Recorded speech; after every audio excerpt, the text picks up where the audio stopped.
Nah, di sisi lain, Menteri Pertahanan Prabowo Subianto kembali bertemu Wali Kota Solo Gibran Rakabuming Raka. Lagi-lagi, Menteri Pertahanan yang juga merupakan Ketua Umum Partai Gerindra, Prabowo Subianto ini memuji Gibran bahwa dia bisa menjadi pemimpin masa depan.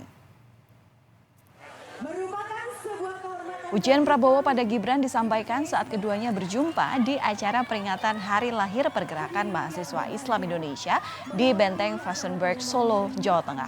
Dalam pidato, Prabowo memuji Gibran sebagai pemimpin muda masa depan karena keberhasilannya dalam memimpin kota Solo. Menanggapi pujian ini, Gibran menyatakan masih perlu banyak belajar.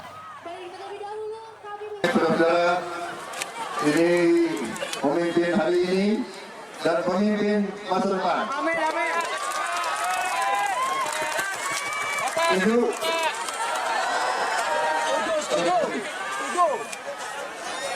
semua sejarah besar dibuat oleh anak-anak muda. Ingat itu, saudara-saudara. Pemimpin masa depan tadi sama Pak Prabowo mungkin. Oh, enggak lah. Saya anak baru, ya. Masih harus banyak belajar, ya.